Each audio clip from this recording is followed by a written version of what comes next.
Hey everybody, welcome to the Stock Car Spectacle. I'm Ian Jortson, And I'm Tom Hovland. and we just had a great weekend of racing at Gateway and Portland. But before we get into all that, we'll start off with our Diecast of the week. Tom, what you got for us, bud? All right, I'm going out on a limb a little bit. I've got a Pontiac Grand Prix to show you. Ooh, Um, perfect. but I'm thinking we're going road course racing. We saw it kind of in Portland. Those guys get off, they kick up a lot of dirt. So we need to bring a Caterpillar scheme to uh, Oh, very to uh, nice. to clean up the track and whatnot. Get some of those big machines out there. This is a Ward Burton throwback, I guess, all the way back, throwback to early 2000s, but it's been loved on for sure. This is one of Oh my yeah, one of my play cars when I was a kid. So, but love it. Sonoma, dirty, dusty, you're gonna need a Caterpillar out there to clean everything up. Absolutely, love those old cat paint schemes. They were great back in the day. From Iconic visuals for sure. Oh, absolutely. For my diecast of the week, I'm just kind of going off my favorite Stewart Haas Racing diecast that I have. And this one, kind of a weird one that they ran for the 2020 All-Star race when they moved the number back. Oh, that's right. Um, Does they that have the had the light switch on the back of it to turn on the light? it does, but I have to put batteries in it. Oh, okay. Yeah, nothing right now. But yeah, pretty weird. I felt like I had to get it just to put in my collection because you're never really gonna see this again. Right. No, that's Um, unique for sure. And I played my Daniel Suarez diecast last year. I remember that. So Hmm. I don't really have any other Sonoma ones. So yeah, that one pretty cool. Love the Bushlight Apple paint scheme. I think of all the number placement things, they should have either gone rear quarter panel or where they put it. So yeah, sliding it back towards the wheel is looks a little goofy, but It I was guess it's pretty no different strange. than how it is now. So Yeah, um anyway, that was a goofy race altogether. The yeah, underglow was cool, but totally useless. yeah. Very, very weird, but hey, they tried doing something different Sure. and it was definitely caught your eye. All right, so let's move on to our top stories. And everyone's been waiting for this for over a week, but finally, Ugh. Kyle Larson got his playoff waiver. Honestly, once the race started at Gateway, I thought, man, that's it. Like he's not getting it. They didn't put down any playoff points for him throughout the race. Um, but he got the waiver. I'm surprised it took this long, but I would say it's very well deserved. Yeah, for sure. And you wonder if this changes how this process goes going forward. The fact that this maybe Hendrick was a little bit too, I don't know, maybe it was too much understood that, oh, well, it's just a waiver. Everybody gets waivers, so it's fine. Um, but NASCAR apparently took a serious look, according to all the stuff that I was poking into today and the whole meeting and press conference with Elton Sawyer. Apparently, not everybody in NASCAR was so sold on giving them the waiver. There were people that wanted it, but I think the general sentiment of not granting the waiver would hurt NASCAR's product in the long run. Um, I think that has something to do with the final decision. And going forward, they need to be more clear about who gets a waiver or what the parameters are. And if you really want somebody to start every race, you say you have to start every race. We're not going to be wishy washy about this anymore. Yeah. That's just NASCAR being as consistent as they can Hmm. be with their rules. But yeah, I say that he did deserve this waiver. He tried his best to get to the track. Yeah, and that's one of the things that Ellen Sawyer pointed out. They said he was standing at the car with his helmet on when they threw that red flag in Charlotte, Mhm. and which still to me is funny because that's not the rule. The rule is whoever starts the race gets the points. So Yeah. like I don't understand why putting him in the car would get him a waiver any more than him missing or not racing at all. Um, but yeah, it was wild that it went this long. It was wild to see him drop from the points standings for a week. Hmm. And I think ultimately the right decision was made, but I don't think this process is so clear and cut going forward. And I think we're going to see new rules in the off season about it. Yeah, But again, definitely. this isn't some sprint car race out in who know in the middle of Iowa. Like this is the Indy 500. It's an important race. NASCAR. I mean, the double is good for everybody, Mhm. and running the double gets headlines for IndyCar, gets headlines for NASCAR. So I don't see. That's another thing. It would be if they didn't grant him this waiver, nobody's doing the double ever again. Maybe you get the No, I IndyCar would have double. definitely would have scared them Maybe off. Joseph Newgarden gets in a Penske car, a fourth Penske car or something. I don't know, but no NASCAR driver would ever even think of attempting it again. So yeah, like you said, ultimately the right decision. Yeah, definitely. Would have scared people away from doing the double. Would have never been done again. So yeah, great decision. And hopefully neither race will get rained out next year because I definitely want to see this happen. Yep, my heart still hurts.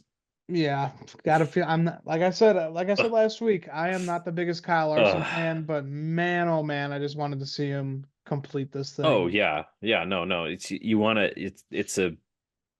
It's not. It's one of those things where you look at it from afar and it's stunning. It's a train wreck, but a positive one. You know, like you're like, oh my god, that's crazy that we saw that, and it's like it's wild that he's in a position and has the skill.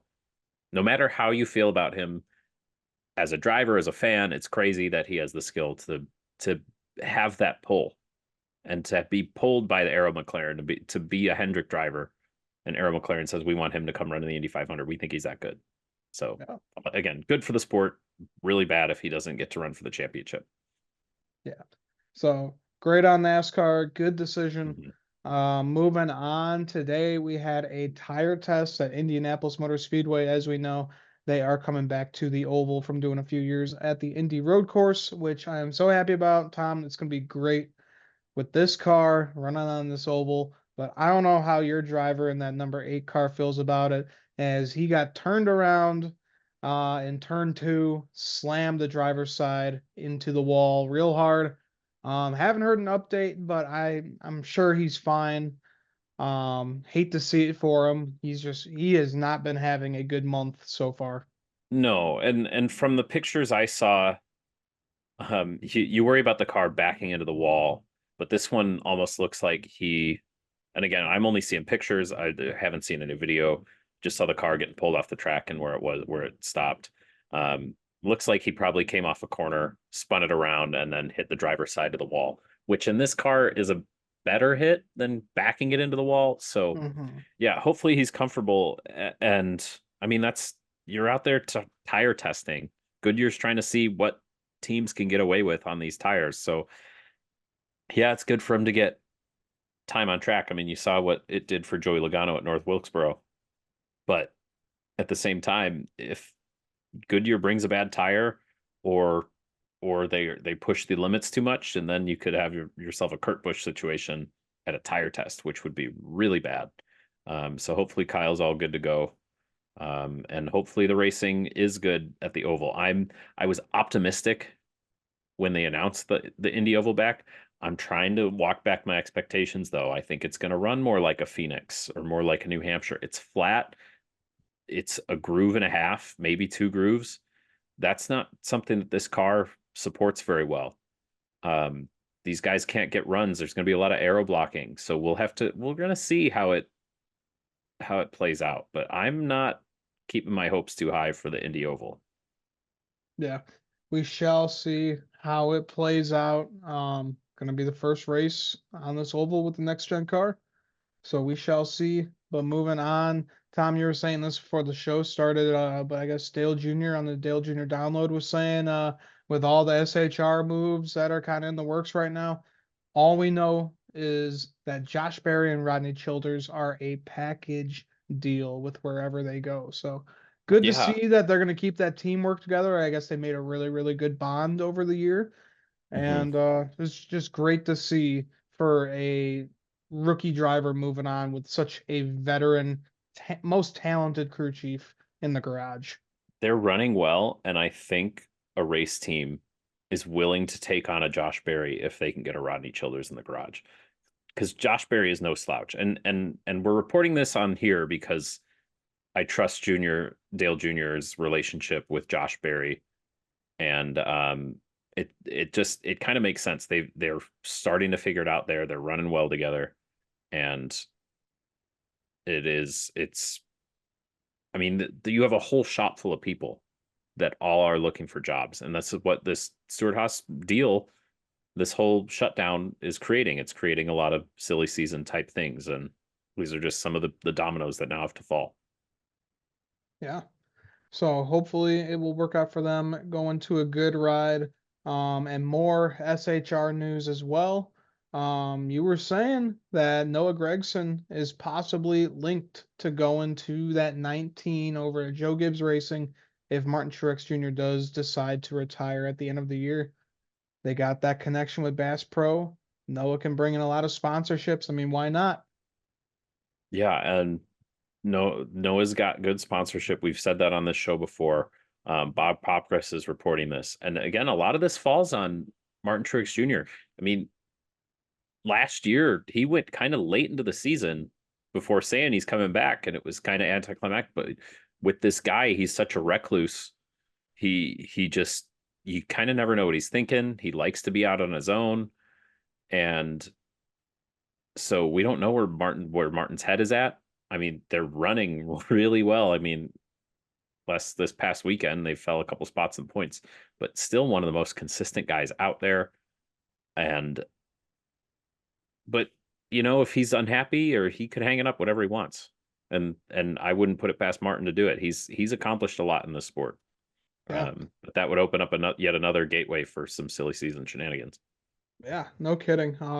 Very accomplished career for what he was able to overcome. Had a rough start in the career driving for DEI when they were really in their slow days. Right Hmm. when Dale Jr. was in the process of leaving. Michael Waltrip Racing went to Furniture Row right when they were starting to get big, and he was off to the races once they switched over to Yeah. Toyota and won that championship. And he's just been a threat and had a few cold seasons as the time has gone Hmm. on. He's getting older, a lot of new young talent coming through.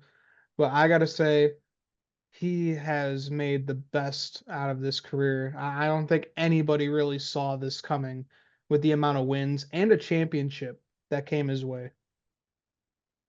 All right, guys, let's get into this Gateway and Portland race review. We start off with the trucks in Gateway. We had a rain delay that pushed it back a few hours, so we had some side-by-side action with Gateway and the Xfinity Series race. So pretty exciting to keep up with both of those at the same time, I guess. I would have had so much fun I dual screen races all the time, whether it's F1 and IndyCar and NASCAR but I work on the weekends, and rain delays, the later the races run, are worse for me. So I personally had a little bit trouble watching the truck race, but I got most of it. I read up on it, so I'm ready to talk about it. All right, let's do it. So we had Ty Majeski leading the field to green, and yeah, well, we kind of know these are his kind of tracks. He does really well on the shorter tracks, Mhm. so really good for him because he also won stages 1 and 2. So he off to a hot start with this race and nabbing some playoff points. Oh yeah, oh yeah, much needed points for Ty Majeski too. He's right in the hunt, trying to get that regular season championship. What amazes me about the truck series, it's just like it's so broken up throughout the year, and it just feels like every race is so important for them because there's not a lot of time before they get to the playoffs and whatnot. So we're already getting down to crunch time, and it almost feels like we go from too early to be talking about points to be like, why aren't we talking about points yet? So good showing out for Ty Majeski on a team that's really been struggling this season. Yeah, you're saying every race is important. Yeah, they don't have as many races as the Xfinity Series or the Cup Hmm. Series, and their breaks are just so damn long. I mean, Oh yeah, the next truck race is June 28th. They're taking holy cow! more than 3 weeks off at this Oof. point. So that just kills any momentum that you would have. Corey Mhm. Heim is probably mad about that. He's been on such a good streak lately. I And don't think much is going to slow Corey Heim down. oh no, the kid is good, but man, for some guys that have been doing really well, getting some top fives, man, you got to be pissed off about that break. Oh yeah, for sure. Nick Sanchez is somebody that comes to mind there. He seems kind of streaky, and he won't be too happy about having to take 3 weeks off. Yep, we have seen it before with this truck series. Um, but Corey Heim won this race off of a late race restart. Um, and just pushing on, man. He's doing so great this year. Um, did really well, replacing Eric Jones while he was injured. And man, the kid is ready. He's ready to just move on up. Oh yeah. Oh yeah. I mean, the only thing that can slow him down, I guess, is his own team. So nobody else is catching him on the track. And again, his average finish would be immaculate if he didn't get disqualified from the race at Yeah, Charlotte. And again, that also excuse me, you talk about momentum. Like that last place finish at Charlotte could kill your momentum. Could make woe is me. No, he just comes back out the next week and goes back to what he's always been doing, and that's what's so scary about Corey Heim. Yes, there's obviously he's not going to show up in the Cup Series whenever he does and set it on fire. I mean, maybe he could. We haven't seen that in a while. Um, but I mean, not since Denny and Kyle Busch. I mean, Kyle Larson kind of showed up a little bit, but not the arrival took him a that few normally years to had. win. But yeah, we could we we haven't seen somebody like that in a while, and we're not saying that Corey Haim's going to be that guy, but you're right. He's ready. He's men amongst boys right now. Just you again. We say it on our preview section every week. Oh, Corey Haim. One of us picks him. Yeah, One of us picks it because he's always going to be up front. yeah, kind of have to. It baffles me that he's not leading the points. Yeah, all But because of that DQ.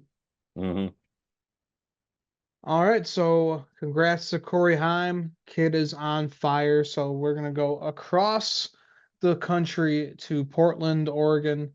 And Frankie Muniz, he was gonna be running this race, but had engine issues throughout practice, was unable to ugh. qualify. Just really unfortunate to see because man, this guy is such a good race car driver. Everyone kind of puts him down because he's an actor coming in here, but he puts down some good laps. But man, he gets into some real shitty equipment. I think what sucks about this the most is that he has Ford performance backing whenever he gets in a race car. And for his the whole car to blow up, it's kind of ironic. And it sucks. Like, I don't care that he's an actor, was an actor in a former existence in his life. Like, he wants to be out there and race. I want to see what he can do, man. Like, that's cool. And Hmm. it sucks that a blown oil line like that can take him out. It's sad. Yeah, real unfortunate to see. Hopefully, we'll see him back out on the track soon. But we had Sam Mayer winning the pole for this race, but did not last long as going into turn one, he cut in front of that 97 of Shane Van Gisbergen. SVG really didn't lift, and the one went spinning. Uh, hey, that's racing, man. You don't cut off a guy that took that lane right there. What's wild to me, and we saw this throughout the race, is that SVG did not get a good start. And so the fact that Sam Mayer was even able to take himself out off the nose of SVG says a lot because Shane was not aggressively going into that corner and whatnot. I mean, Sam Mayer had a car length and a half on him Hmm. over the start finish line. Like, that was stunning for me to see throughout the whole race with how many restarts we saw and how many times that 97 is up front would lose 3-4 positions every time. And it was right off the get-go with that one. So again, that whole turn one there at at Portland is chaotic. Yep. It reminds me of turn one at Watkins Glen. It is just Hmm absolutely You got to insane. send it. Yep, you're always going to see a stack up or someone spinning. But like you said, SVG not good on the restarts, but when he got into turn one, he dug in there. That's really just showing off his supercar prowess there. He's just godly on these Mhm. road courses, and he proved it and why he's here. So really cool to Well, see out of this guy. I mean, he got real aggressive during this whole race. He was giving everybody the bumper. He's just getting used to bumping and banging in NASCAR. I love it.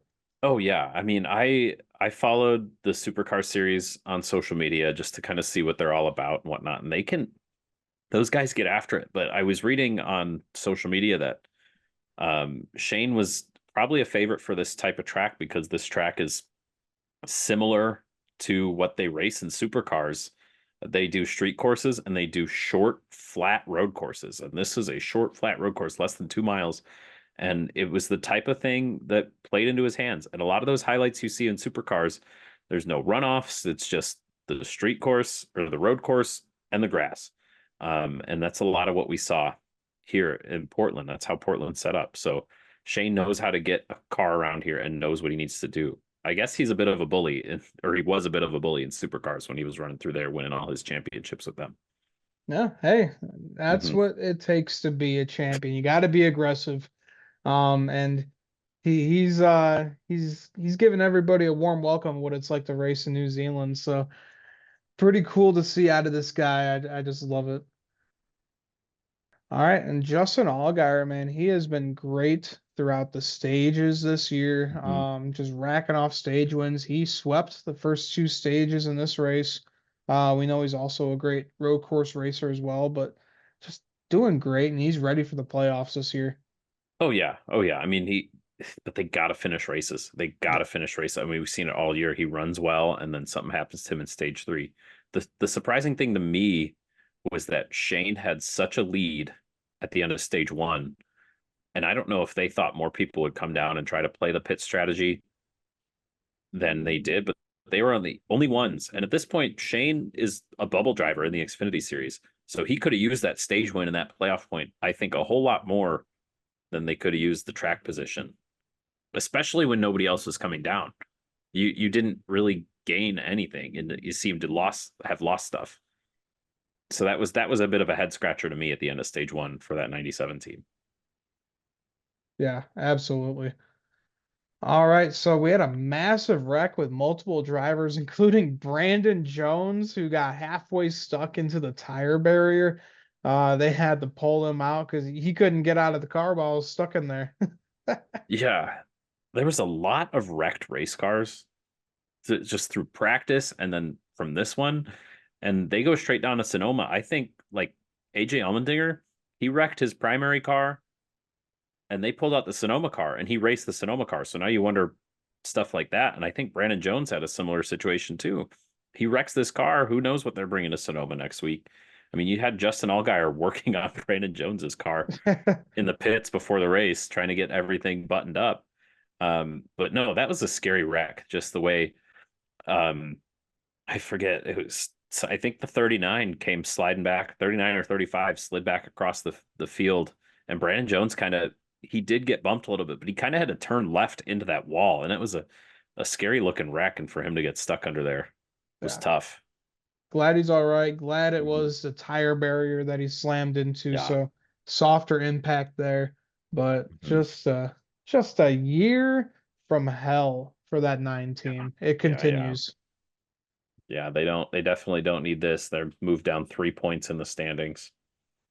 Kind of tough. Yep. Not good. But SVG, Justin Allgaier, battle for the Ugh, ages. What an amazing battle with these two guys, two amazing road course racers. But it was Shane Van Gisbergen overcoming a damaged car, coming off the track a few times, but that didn't matter. He was able to be victorious for the first time in his Xfinity Series career and probably just pulled off the best celebration of all time, drifting through the it's turns, impressive as hell. just doing burnouts in front of the other drivers as they're coming across. He doesn't give a shit. He's so happy that he won, and I love it. He signed a rugby ball and punched it into the crowd, and the kid caught it. Cool ass Uh, victory. I love Shane Van Gisbergen. I was at the track on Sunday at Gateway. Had to get the SVG hat. Of course you did. Of course you did. Yeah, it was. He gets out of the car at the post race, and they're like, "Wow, what a burnout! That was incredible." He's like, "Hold on, I gotta go punt this bull fast." It's like, what? Um, but yeah, it was an incredible drive. And again, the biggest note that I have about Shane is that he could have run away with this race had he figured out how to restart. But he did not know how to either whether it was an issue at the track or just his time. He's still trying to learn the timing on these Xfinity restarts. But he was putting himself behind the eight ball. Like you said, he had a damaged car. That was from him falling behind 3 or 4 spots every restart and then getting roughed up as he tried to come back through. Um, so you wonder how this can translate further on. You wonder if he's going to be able to go and win Sonoma again next week. He probably will be able to. But you really want him to work on those restarts. I mean, he said it himself after he got out of the car. Uh, but still a really good win. This is why colleague and Trackhouse brought him over to the States to come in here, win races, and get in the playoffs and get higher in the playoff standings and get more money. Yep. Gotta love it. The guy is bringing so much attention to the sport, and Mm-hmm. he's just so great. Gotta love the personality.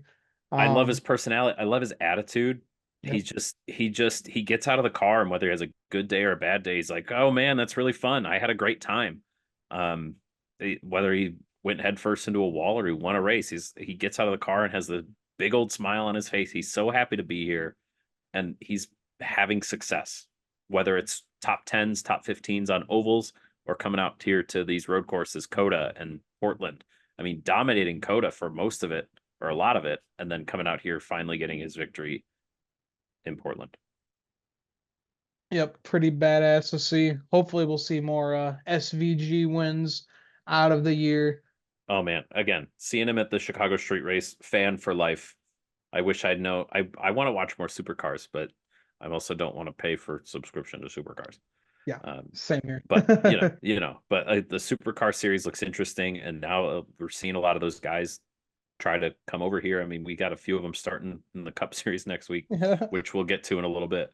But like this is another unexpected breeding ground for NASCAR drivers and skilled NASCAR drivers. Yeah, really, really is. So awesome to see. Congrats to Shane Van Gisbergen. And I gotta say, my favorite celebration so far this year. Yeah, Kyle Larson did a full burnout around Martinsville, but tried doing that on a road course. Like, damn, that's impressive. Yeah, he Yeah. spun out once, but we're not mad about it. Oh no, he was out there having fun. Only Fox screwed us over and didn't run enough commercials, and somehow didn't run enough commercials with all those caution laps, and still had Nope. to do it. At least they had a side by side commercial left. Yeah, Because at least we went side by side could while you he was imagine if we drifting. missed that? They'd be like, "Oh, by the Oh, way, here's what Shane did." Like, I'd be really? so mad. Mm-hmm. Mm-hmm. All right, so let's move over to Sunday at Gateway. Me and a few buddies went down there for the race, and it was fun, but goddamn, it was hot and it Oof. was sunny. It was What a is scorcher out there. What is the facility like down in St. Louis? It's not an SMI track. It's not a NASCAR owned track. So I wonder if there's differences in that experience versus like you were out at Kansas. I was out at Charlotte in Texas. Um, is it better to go out to a non NASCAR, non SMI track, or do you think there's something lacking? I didn't really feel like there was anything. Well, okay, I will say the first year we went, the Hmm. inaugural season, it was lacking concessions. It Okay. was so bad there was only like a few open, lines went on forever. They learned from that, and dude, so far I have not had any problems with the Gateway facility. Parking is great. It's not a far walk. It probably takes you like 3, 4 minutes to get up to the gate. Easy access to get in. Um, yeah, stairs That's aren't really good. that steep, but dude, I love the track. The Yeah, the facility's great. grandstands look short, but there's a lot of them. The track is nice and long. So, and I mean, the crowd looked fantastic and energized out there. Oh yeah, It's dude. just I asked that because we're hearing maybe not so founded rumors about Rockingham coming back, which isn't necessarily NASCAR on track, and you've got the Nashville Fairgrounds, which I don't think is NASCAR. Well, it might be SMI. It is Um, SMI but because but they got yeah, that yeah, deal with you're like Bristol. we're we're trying to get some other tracks in here, and you're wondering if the facilities are going to start playing a role, and the fan experience at the track is going to start playing a role in what kind of tracks we go to. Yeah, I definitely do think they definitely could add a lot more. Hmm. Like I didn't see like how they would have like the iRacing simulators set up Yeah. like where you can run around the track. I didn't see any of that. It was kind of lacking some merch haulers too. Really, you would Mm. only see the driver haulers. They had the NASCAR Classics one, and that was it. Okay. They had like a little tent that actually had a lot of old school die casts, like kind of the Oh, white cool. tents that you would see like Yeah. across the street at the tracks. Had it in the facility. A lot of old school die casts. We looked at it. We walked in the track, and then after the race, when we walked out, all the old school die casts were all sold out. Everyone got Wow. them. So really cool to see a lot of old school jackets as well. So that's probably the coolest thing about that, with it not being a NASCAR or SMI owned track, is they have more control on what they can sell there. So Right. And that's pretty you'll cool. see something that's a little different too. Yeah. And I know they do promotion, like they get concerts out there and like they do the pyrotechnics on the backstretch, which this year we missed them on TV. And honestly, even the clips I saw, Sucks. they seem to be a little bit lacking. But It's cool in it's person, still, yeah, man. oh, I bet it is. I Yeah. bet it is. And it's crazy. You can feel the heat Yeah. from the stands, Yeah. like across the track. It's awesome. Big ball of fire make these dudes say hell yeah. Yep, absolutely. But I will say the only issue I have with going to Gateway is you can't see the entire track from, at least like we're Hmm. 17 rows up, and you Okay. can't see. It's weird. Like looking down, you can only see like half of the car on the front stretch, just because Oh, they're wow. so close to the wall. It's flat too. Yeah, and Yeah. it's It's real not like you're flat. not banked out anywhere. So interesting. They Okay. kind of disappear in the turn one, and then part of the Uh-huh. backstretch is blocked because they kind of have like that media center that's like really raised Yeah. up. Yeah. So that's my only issue. Besides that, dude, Were there good screens though? Like, yeah, they have like three big screens, okay. so worked out pretty well. Cool, cool. Cool, cool. But dude, I love that track. I'm gonna go there every year. That's awesome. Yeah. Yep. I mean, it's so close relatively to us, and I guess we are a bit spoiled. We got Indy out here, we got the street race now. We've got you can go up to Milwaukee Mile, see trucks. You can go out to Kansas, not really that far out from us. Iowa. Yeah. So We yeah, got a good little market of tracks in our area too. Midwest loves Hmm. NASCAR. Yeah, I think they were shouting out the Midwest NASCAR fans on Dale Jr. Download their Yeah. episode today. So it's cool to hear them kind of recognize that. Yeah, there are big fans out here. Yep. Most of the fans, started watching IndyCar from out here, and then they Hmm. kind of saw NASCAR and was like, "Hey, there you Yeah, go." So cool to see for Worldwide Technology Raceway. But let's get into the race. Michael McDowell, man, he is having a freaking season. Three of his career pulls, and they're all from this year. That is just absolutely incredible. makes you wonder why either he wants to leave or why Front Row didn't want to sign him long term. Um, Yeah, just kind of scratches their head a little bit because again, he's fast on Saturdays and he's putting Front Row Motorsports on the front row a lot and a lot more than we'd ever expect him to. yeah. Yeah, I'm really surprised with them parting ways, because they are just lighting the world on fire the past few years. Hmm. Michael McDowell, the only time you really ever talked about Michael McDowell before any of this was when he would flip at Texas during qualifying. And now Right? look at him Yeah, now. that's his rookie year. Yeah, How and far now he's he's the come. now he's the master of qualifying. He is the new Rocket Man. Yeah, for sure. For sure. And again, that both those guys in that front row, you expect to see a Penske car run in front row. You might not expect to see Austin Cindric run in front row. You definitely don't expect to see the 34 car on the front row, at least not from the beginning of the season. So yeah, the Fords are starting to figure out. They're starting to find their speed again. I mean, we saw them qualify fast at the super speedways early in the season, but they're finishing races better, and they're obviously still qualifying well. And we know track position is so important with this car. Yep. Ford is on a roll. But we had great battles all around. I know I was talking to my dad, and Fox just dropped the ball on a lot of this. Uh, But stage one battle with Michael McDowell and Christopher Bell, that was absolutely awesome. Christopher Bell was able to take that stage win away from him, but they're running this mile and a half package, and it's doing it the best that it can with this I mean, track yeah, here. the car needs multiple lanes. They need to be able to get Yeah, around the track in multiple grooves. And as long as the track's wide enough and the turns can handle it, then you're gonna have a good product. absolutely. So poor Josh Berry, we were talking about him earlier, might move around with Rodney Childers, but they had a flat tire and slammed into the wall hard. Day over for the number 4 car. Real rough to see. Josh Berry, he has been on a roll for the past few weeks. Really starting to get in the groove with that four team. So this is a little bit of a setback, and we're going to a road course. We know that's not really his bread and butter right there. So hopefully he can maintain to have a good weekend coming up here. But man, oh man, I knew Gateway is one that he just wants to forget about. Yeah, I mean they were playing the track position game, and again, I picked a random Ford to win this race, and I thought Josh Berry would do it with the momentum he was building. But to kind of see him again, we thought it was the brake rotor thing again that we saw last year, Yeah. but it was just a flat, and it obviously ruined his day. But still a lot of positive stuff to look for in that team when so much turmoil is going on off the Yeah. track. Yeah, I would say so. All right, and the battle of the Kyles, man, they were going at it. Kyle Larson, Kyle Busch, bumping and banging all the way into turn one. Kyle Larson gets loose, slams the eight into the wall. Kyle Busch is done for the day. Man, oh man, he just wants this season to be over with. Has not been a good sophomore season in that eight car.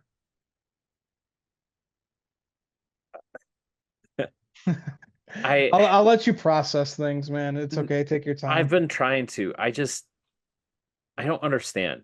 He's so concerned about his consecutive seasons with a win, and he's on the points bubble right now. He gets out of the car after this and says, "Well, we can't afford days like this." Why did you put yourself in that situation? Yeah, sure, Kyle Larson rubbed you off the corner. It doesn't mean you have to drive him down and then put yourself in a precarious situation and put you between his car and the wall. Like, oh yeah, we can't afford this. Well, then don't put yourself in, give up the 1 point and live to fight another day. To finish first, you have to finish. He's not going to win races if he keeps getting pissed off and wrecking himself out of them. It just it blows my mind. This is not the hungry competitor that I've grown up loving and watching. It's stunning to me to see him act like this, whether it was how he acted at North Wilkesboro or this one. Again, he just taking himself out of races, putting himself in bad situations because he can't get as much out of his car that he used to be able to. It's really upsetting to watch. And frankly, at this point, I don't think Kyle gets his win this season. What what has he shown me other than the pole at Dover to tell me that he gets this win this season? I mean, again, look what happens at the end of this race. Kyle's playing the track position game. RCR is running well in this race. You tell me Kyle can't be running third or fourth at the end of this race when all the chaos ensues? Yeah. Like, but we'll never know because he took himself out during some petty thing. He was going to get stage points, and now he doesn't. And where does he end up? He drops 3 positions in the points, finishes second to last.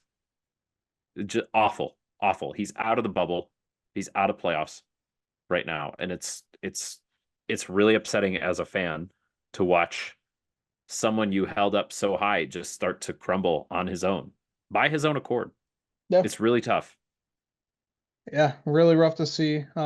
Just beating himself down as much as he can, and not good to see out of old Rowdy. So maybe he'll get his head back in the game, but I don't know. I don't know. I don't think things are all sunshine and flowers over at No, RCR right no. now. That's for And sure. and and I don't think there's anybody over at RCR with big enough guts to go up to and be like, "Hey man, get your shit together and start actually caring and running." Yeah, you can outwardly say, "Oh man, we suck." Like, yeah, it's one thing to yell at like I suck just as much as you at Ricky Stenhouse Jr. It's like, well, do something about it. If you complain about it and don't do anything about it, and you keep wrecking yourself out of races, oh well, it's just like he's blaming everybody else instead of just like trying to pull himself up by his bootstraps and going out there and trying to actually compete. He'd rather give up. It's the it's killed mentality. Yeah. It's always been, even as one of his biggest fans, it's always been my complaint. It's like as one little thing goes not his way, he completely gives up. And I Yeah. feel like this season hasn't gotten his way and he's giving up already. It's unfortunate. That's the old crybaby Kyle Busch that I know and love. It's I don't know, man. He's just kind of back to his old self, but he's not winning. No, the difference between old crybaby Kyle Busch and new crybaby Kyle Busch is the car. No. A Joe Gibbs car, it would be a top 10 car. He'd go out and get a win in it. Now this car, it's a top 15 car, and he finishes 30th. It Yeah. doesn't make any sense. It doesn't. He should be at least knocking on the door of the top 10 every week, just based off of his talent. Yeah. The And best he driver to can't get come it into done. NASCAR in this decade, I would say. I watched him get passed by 2 Rick Ware cars in Texas. It's ridiculous. Oh It's man, I will say ridiculous. though, Justin Haley, he has been on a goddamn roll. He got a top Justin 10 Haley. this week. Well, Oh, yeah. We'll talk about Justin Haley, and I'm curious to go back and look at a bunch of other people's ideas. Dale Jr. mentioned it today. He's like, you would have told me that. I don't think I could have taken a bet on Justin Haley being good. I would have lost money on that being good yeah. in a Rick Ware car. So yeah, and that shows you that Justin Haley, it doesn't matter. He's a wheelman. And Yep. then Rick Ware goes ahead and puts his son back in the car this week, and he spins out immediately.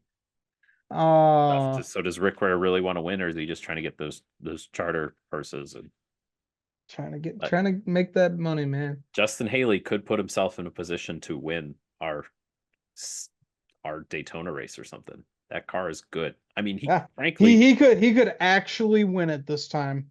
yeah, or frankly, any other track. I mean, it's a natural top 10 Yeah. at Insane. Gateway. Yeah. Real tough track to get around. Both Hmm. turns 1 and 2 and 3 and 4, they're all different. So Yeah, good on him. But going back on Kyle Busch, we all know our good buddy Dalton Good. He started working for them this year. And he said, of course, as soon as I start working at RCR, Kyle has a season somehow worse than 2022. And he's just said, everything that I touch dies. but like Dalton, this isn't on you. This is Kyle going through a slump in his career when he really should be better. And again, we were struggling at Joe Gibbs by the end of it, and who knows what kind of situation was going on there. But it's just this RCR is not Joe Gibbs racing. But you know what? RCR car did finish in the top 10. Austin Dillon having an abysmal year.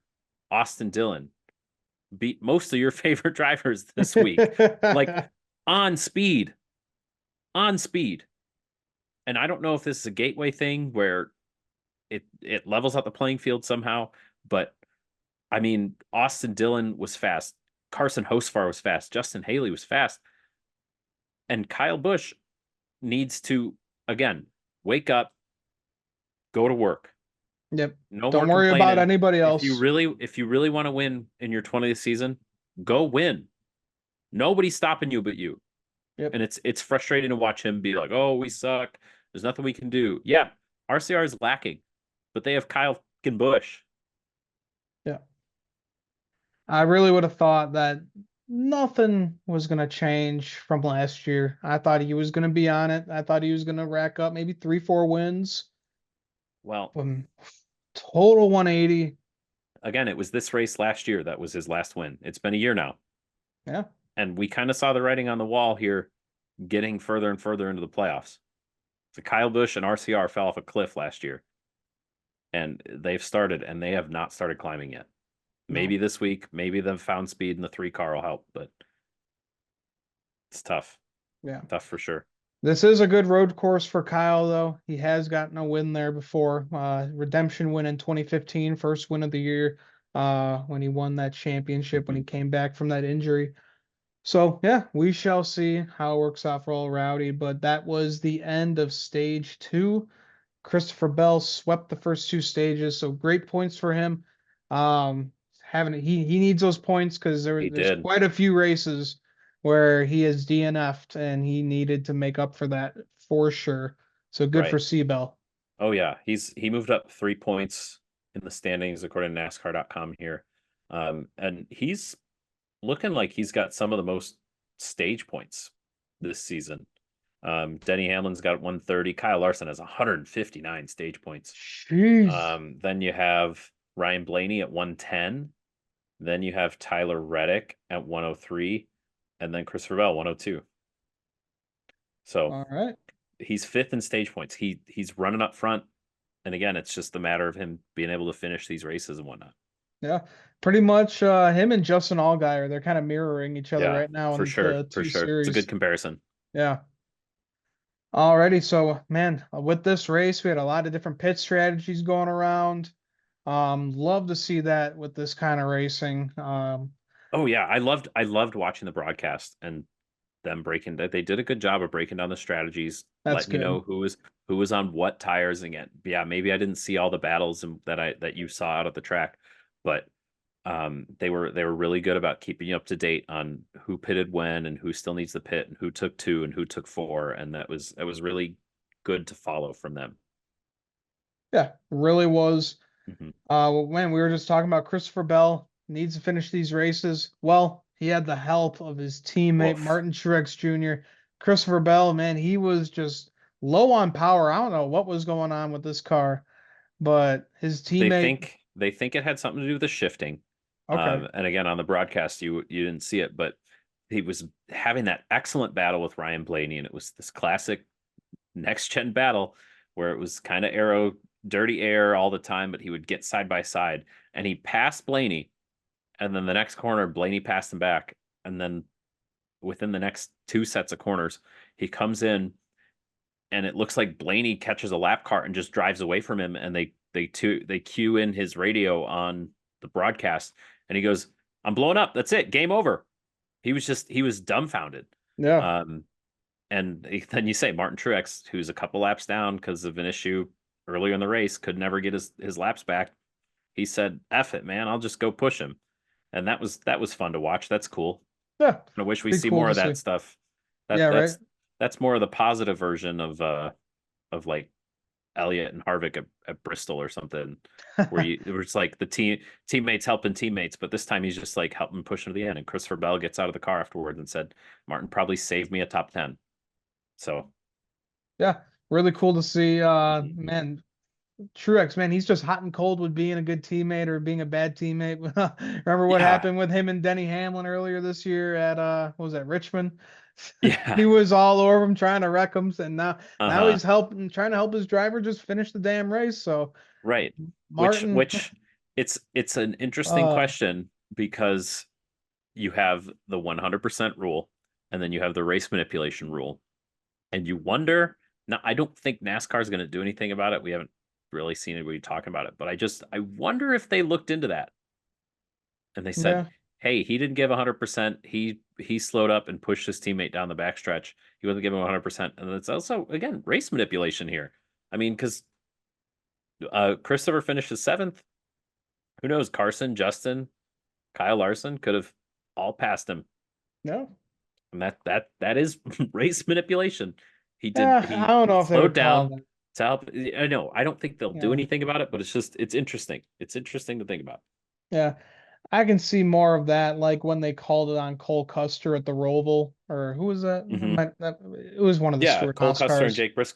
Chase Briscoe. Yeah, yeah. And Cole Custer got in front of the other driver, slowed him down. Yep. Yeah. That was clear race manipulation for sure. But Hmm. this, But eh, again, what's the difference between blocking some competitors for your teammate or keeping your teammate up to speed so other competitors can't pass him? I say they're quite similar, yeah, yeah, it's right? I see what you're saying. Because again, Martin Truex Jr. say he's laps down and Christopher Bell's slow. What stops Martin Truex Jr. from pulling like obviously it wouldn't be this egregious, but Denny Hamlin and Ross Chastain at Gateway last year, where Denny's just weaving all up and down the backstretch blocking Chastain. What stops Martin Truex from well, I'm two laps down anyway. Might as well try to block. I know Christopher's slow. I'm going to try to block him from getting this. It's Yeah, it's it's again. This is probably not a debate, but I'm just having fun with yeah, I can see that. it. I don't want Martin to get penalized. I want Christopher to get penalized. Um, just they're playing devil's advocate here. But now Steve Phelps is gonna watch the show and he's gonna be like, you know what? If Steve That Phelps is Tom guy watching is the right. show, first of all, hello, Steve. Why? Yeah, why? Second of all, yeah, I have some notes. about Charlotte. Um, thank you for coming to my TED Talk. All right, so coming to the end of the race, Mr. Ryan Blaney was looking to get that first win of the year. One to go, runs out of gas. Coming to the line, it looked like Suarez was getting in front of him. We're like, okay, Suarez is lap down, whatever. Blaney doesn't care about him. And then here comes the two. We're sitting in the stands. And so, like I was saying Uh-huh. before, how you can't really see the cars on the front stretch because Yeah. we're so close to the wall. So I didn't see it. So I was looking into turn one and I was just waiting for He that just 12 never car. came And out. I was like, I didn't see him. I was like, what the fuck? And I saw the two and I was like, wait, did I miss him? And I looked on the back stretch, I was like, where's the 12? And I just see the 12 just like slowly roll. Oh. And I'm like, oh my God, what happened? And yeah, So so here's the thing on the broadcast, they were not talking about fuel mileage whatsoever. They just assumed everything was good, yeah. which is it was just dumbfounding. And it was another one where they just cued in the radio and Blaney sounds dumbfounded too. He's like, I'm out of gas. Like, what did you guys do? I'm out of gas. How did I run out of gas? It's crazy. It really is crazy. How that's do you fumble that? How do you that's a fumble? huge, huge fuck up. Because Bob Pockers, I looked at the tweet when it happened. He Hmm. said, all right, 70 to go. Everybody's good on Yeah. fuel. Yada yada yada. Blaney pitted with a bunch of Hmm. other guys, and none of those guys ran out of gas. Someone fucked up. Well, Denny on his podcast thinks that it happened earlier in the race because they never run the cars empty. So he says he thinks they probably miscalculated. And then Blaney comes in first on that final set of stops. And they think that because they whether they splash some fuel out of it, but I don't think in the replays that I saw him splash any fuel. But they only put one can in when a lot of the other cars plugged in a second can just to be safe. But something in their math told them that they really only needed one can and it would save time. And they only plugged one can in and they were short. Yep. And Denny thinks it came earlier in the race and they were calculating that one can based on a wrong calculation from earlier, which is very interesting. Yep. That'll fuck up your race for sure, but Ugh. gave Austin Cindric his second career Who? win. Did I hear you Right? right? We have not talked about this guy in a very long time. I think last week I was Oh, just saying how oh, much of a hack this guy is. we've talked about him for not performing in a Penske car. Yeah. We've talked But about him at length for not performing. But again, we can't. He didn't back into this. He was no, running up front all he day. started in the front row for Yeah, this yeah, goddamn race. exactly, Um, exactly. he was running up there the entire race. Yeah, this is one where you cannot say, like, yeah, maybe that was given to him at the end with his teammate run out of gas, but Right. he was running top five for most of the day. Hmm. Hell of a run. I Cool mean, to again, see. I picked a random Ford. I just picked the wrong random Ford to win it. Yeah, So right. But good for yeah, Austin Centric, man. I was not nuts. expecting that. Hell of a burnout by him too. Good to see that he was able to go to victory lane. He doesn't care about beating the horse. No, no way. Not like his teammate. But man, talk about a playoff mix up here. This guy's sitting 18th in points right now Yep, without the win. it's insane. Like, this is nuts. This is This what is it's all about. This is absolutely why nuts. wins are so damn important because Hmm. he would not be in the conversation right now. No, no. And again, it makes you go back again. Kyle Busch crashing out at stage two, not getting stage points. Now he's fallen further out of the bubble because that bubble has moved up. You have Suarez and Cindric sitting 18th and 19th in points, but they have a tick in the win column, moving that cut line up. Yep, It's yeah. this is huge. This is Hmm. I wouldn't want to say this is taking away a playoff spot, but kind of is. I'll say We it. were not, yeah, we were not expecting this guy to make the playoffs really whatsoever in his career besides that This Daytona guy, 500 win. yeah, this guy showed up Um, to his first points race and won it, and then hasn't done anything until this points race. yeah, I'll say it. It takes away a point. Nobody had Austin Cindric in their playoff. The nope, two car has not had it since 2 years before Brad left. I mean, yeah, it started on a slow decline, and the two car has not been the same. So yeah, I'll say he took away a spot for yeah, sure, for for sure. sure. But showed up on Sunday, had a hell of a race, Mm-hmm. and went to victory lane for the second Again, time. So, to finish first you got to finish. yep. Again, another So, thing they say about wins in NASCAR, you can luck your way into one, but you can't luck your way into two. So Austin Cindric has now a multi-time Cup Series winner, and that's a lot of drivers who have won a race. Obviously, can't say they've won multiple in the entire history of the Cup Series. So, I mean, really good for them. Surprising. I mean, I guess it's a popular win just because we don't see it very often. So people are like, "Wow, look at that!" yeah, cool to see Yeah, underdog driver win. yeah, and for you to be at the track, I mean, again, my first Cup Series race was at the Brickyard, where Paul Menard went to victory lane for his only Cup Series win. Yeah. So it's kind of wacky to see Oh those, yeah, those no, one or two off guys go to that victory lane in front of you. So that is definitely one of my mhm. wacky winners that I've seen. That and Well, David yeah, Rudiman, 2010 Chicagoland. That was really weird to see. hmm I mean, And again, and an incredible way to end this race. I mean, again, like you say, the battles were good throughout the race, mhm, but then Bell hunting down Blaney at the end, and Cindric was hunting down Blaney before he ran out of gas. Like within the last 6 laps, he went from like 3.5 seconds to 1.6 seconds. Um, I don't think because again, he could have gotten to his bumper, but would not have been able to pass him. yeah, Blaney's got too much experience with the aero stuff to do all that, but really compelling race from start to finish with the strategy and the one-on-one battles throughout the field, and then obviously the ending. yep. So man, gotta feel it for Ryan Blaney. So Oh, close to getting that first win of the season, but looked great throughout this race. So it shall continue for him. But before we take our break here, Tom, you got anything else to say about racing at Portland and Gateway? Man, it was an exciting weekend. yeah, it really was. It really was. I thought Portland was great. You had a lot of people coming and going through the field, and it's fun with those one-off races in the Xfinity series. You get to see some names, like you don't have the Cup drivers coming down and doing their few starts. And especially at a road course, you get a lot of these ringers, like Sage Karam was running up through the field. Um, I mean, and dude, just a lot even of guys have a good chance. Yeah. Josh Josh Bilicki Bilicki was driving the running really 19. good. Yeah, I guess that's the one thing we didn't really comment about. Joe Gibbs Racing showed up at the front of that race a lot, but yeah. then they just did not get the finish. No, they Like disappeared they there at they the end. all just they were at the front at the start of every stage, so that was a little wacky, but yeah, I mean, it was a great weekend of racing yet again. And NASCAR's got some positive momentum, and they somehow didn't shoot themselves in the foot with the Kyle Larson deal. So Yeah. And shout out to the two crew member that went full RKO mode on that hood. That was awesome. iconic. We'll see that clip for years to come. Absolutely.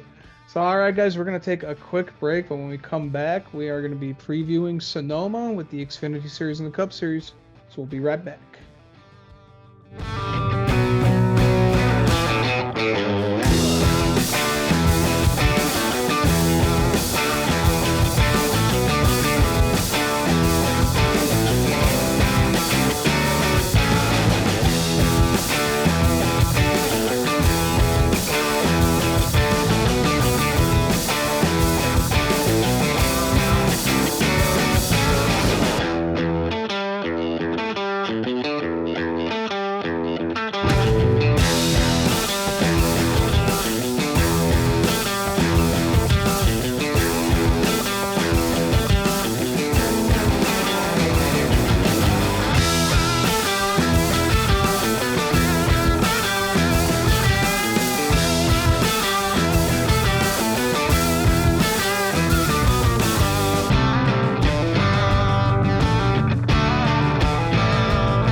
All right, guys, welcome back to the Stock Car Spectacle. We are previewing Sonoma, so we're going to kick off with the Xfinity Series.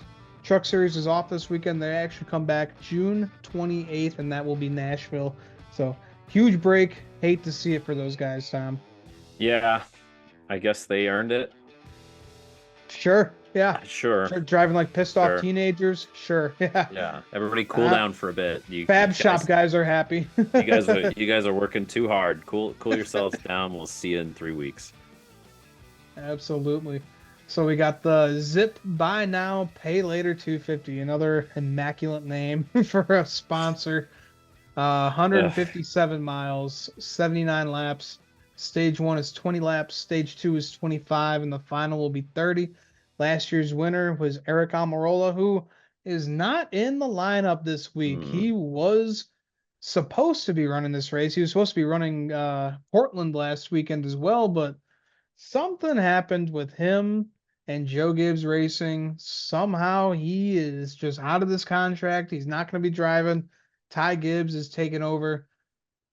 Tom, that's pretty crazy because they were all set on him. He won a race this year with them. Really surprised by this that we're not Yeah, seeing him in the lineup. uh, I don't know, man. I haven't even seen too much about it. It seems kind of like it's hush hush, you know? I Yeah, it's guess he gets been us out of the car. Like, I don't understand here. yeah, Um, okay, yeah, really strange. cool. Uh Yeah, very, very strange. But last year was the inaugural race for this one, so we only have last year's data to go off of. Some notables for this race. Boris said is making an attempt once again for that 17 for Hendrick Motorsports. Tried Cool. last year, but could not qualify. I think that was rained out. He was not able to get in there. So he'll be in the 17. Ty Gibbs, like I just said, he's going to be in that 19 for Joe Gibbs Racing, and John Hunter Nemechek will be in the 20 Hmm. for Joe Gibbs Racing as well. So Tom, who do you got to go to victory lane on Saturday in the Xfinity series? Well, I'm thinking about Shane, but his restarts at Portland scared me. I don't think he can get so lucky here. If he gets swallowed up, it's going to be hard for him to get back. And that being said, you have that 20 car with a driver who is dominant in that 20 car with John Hunter Nemechek. So I think I have to go with John Hunter Nemechek in a Joe Gibbs car over Shane Van Gisbergen, who, until he proves me otherwise, needs to figure out his restarts. Yeah, he's an incredible road course racer, but you can't bang up your car and expect to win all the time. So I think I'm going to go with the 20 car John Hunter Nemechek. Call a little audible on you. All right, yeah, that's fair. That's fair. I gotta go with the other Joe Gibbs racing car, the 19 of Ty Gibbs. Hmm. We know whenever this kid steps into an Xfinity car, he does fantastic. Great driver down here, and he got his first win on the Daytona Road Course, so we know that he does very, very well at these kind of tracks. Yeah, he was incredible in the Joe Gibbs Racing Pipeline Xfinity too. So I think Chandler Smith could be a sleeper here, and look for what's his name, Cole Custer. Cole Yeah, Custer is going to be hungry for more. totally agree, man. All right, so let's move over to Sunday for the Cup Series. We got the Toyota Save Mart 350, 219 miles, 110 laps. Stage one is 25, stage two is 35, and the final will be 50 laps. Last year's winner was Martin Truex Jr. Most team wins here. Hendrick Motorsports has 7, and Chevrolet leading manufacturer wins with 13 here. Some notables, we got AJ Allmendinger in 16 for Colleague Racing. That should be Shane Van Gisbergen. God damn it. Yeah, What I the think hell? so. He's Because, got two buddies coming down here to race with him too. yeah, we got Will Brown, Australian supercar driver. He'll be in the 33 for RCR. And Cam Waters, also an Australian supercar driver. He will be in that 60 for RFK Racing. So SVG left out to dry while his buddies are coming up in here racing. I feel like that would have been so much fun for him to reunite with these guys and drive at Sonoma for the first time together. Yeah, but you were telling me that they want SVG to run mainly ovals this year. Obviously, he's running full time Xfinity. He's going to be out there. It would have been easy to pen him in for this one, but you want him to learn on the big ovals. You want him to learn if you truly want him going Cup Series racing. You want him in those ovals. So save one of his starts, because this road course. I mean, last year we were talking about it's tough to pass. How much are you really going to learn on this track if you're just following the leader through here? Yep. Very, very true. So my pick going into Sunday. I'm going with the sweep for Mr. Tyrone Gibbs. Whoa. Kid has been on fire in the Cup Series. He is so close to getting that first win. One of these And days, us picking Ty Gibbs will make us right. One of these one days. one of these days, man, he's got to do it for us sometime. I mean, as much as I don't like the guy, he is gonna win. He is a fantastic driver. I'm gonna give him all the respect in the world for that. But yeah, he's gonna do real well on Saturday, and then he's gonna learn the track and he's just gonna excel on Sunday. So first Xfinity win on a road course, first Cup Series win on a road course. Tyrone Gibbs sweeping the weekend at Sonoma. That would be one hell of a story for sure. For sure. Absolutely, man. So who do you got going to victory lane in wine country, buddy? Well, I'm also going to go with the weekend sweep. No, we're not going to do that. I frankly, yeah, I don't think John Hunter Nemechek could do this. I don't think Legacy Motor Club has the speed for a road course like this. Couldn't even sniff a top 10. No. But frankly, I did have a hard time picking somebody. It just there's so many good guys. I mean, honestly, it was stuck between 8 cars, and either of them start with Hendrick or Gibbs. So, um, but I just it feels like it's a Toyota day. But Denny, unless he qualifies well, and who knows, he'll still figure out a way to screw up a road course. Martin Truex Jr. won last year, and he's coming off a bad weekend, so he could be a threat. Um, you've got Ty Gibbs. I'm sold on Ty Gibbs. I like it. Christopher Bell could win here. William Byron won Coda. This is a Coda-esque track. But I think another reason to go with a Coda-esque driver is to go with the 45 of Tyler Reddick. And I think if he can qualify well and maintain that track position, or and get up at the front at some point, you got to do something to get up the front, because last year they came off the track and I just heard it's so hard to pass. There's only a few passing zones, and these brakes are so big on these cars. It's hard to get in. It's hard to outbrake somebody. So it's going to be a lot of track position and strategy, and probably a nap for a lot of NASCAR fans, unfortunately, this weekend. Yep. Unfortunately, Sonoma, one of the more boring road courses that we go to. So I think Xfinity will be fun. it I don't. always is. It's hard for me to pick a winner for Cup, because it's just like it's going to be so qualifying dependent, and we're just going to have to kind of wait and see. Yeah. But man, I gotta agree with you. Tyler Reddick, definitely one of the best road course racers of this next gen era. So yeah, we shall see how everyone does on Sunday and Saturday. Second race ever at Sonoma for the Xfinity Series, so that should be exciting to see. So before we close it down, Tom, you got anything else to add? I'm thinking about this. We didn't really talk about him much throughout this whole season, but Alex Bowman is quietly having a good season. He had some brakes issues at Gateway, which killed the top 10 streak he was going for, but he had like 6 or 7 in a row leading up to that. And again, if he can play the track position game right, you could see him in the top 10 or the top 5 here at Sonoma. So that I'll be interested to see him watch and see how he bounces back. And then again, I want to know what's going on with Trackhouse. Where are they? Where have they been since Coda, when Ross won? Really? I mean, I guess he won at Phoenix at the end of this last season, so need to see a little bit more aggression out of them. Back to the old Ross. I miss talking about how Ross is being too aggressive. I want to see that more. I want Yeah. to see him knock some guys out of the way to go for wins. This is NASCAR, baby. Let's go. Yeah. And going off of what you said with Alex Bowman, yeah, he's been quietly getting those top tens, but he's got to win. He's in a Hendrick car.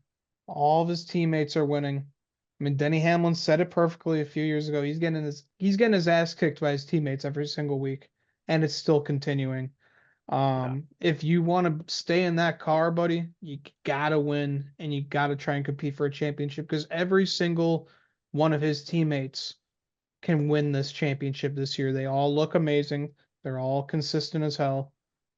And so is he, but he has to get that win. He's got to be in that winner mentality, or else he's just going to Yeah. drown. He's always come across as a passive guy. And I feel like that sometimes can hurt him. But he's right there with his teammates. He really is. He's not that far. Again, yeah, they're finishing top 5, but he's in 6th or 7th or 8th. Like, he's not that far off. And again, you have Chase Elliott and William Byron and Kyle freaking Larson. It's hard to bring somebody in who's going to be better than those guys. Mhm. So somebody's going to have to be the squeaky wheel there, unfortunately. And Alex Bowman, I still think, is at a good spot. He needs, yeah, he's not winning, but he's putting out consistent numbers. True that, man. True that. All right, guys. Well, that will about close it up for us here at the Stock Car Spectacle. Thanks for tuning in. If you haven't yet, make sure to like our video and subscribe to our channel. You can check out all of our links down below. So yeah, that will wrap it up. I'm Ian Jortson. I'm Tom Hopland. And we'll see you guys next time. Enjoy Sonoma.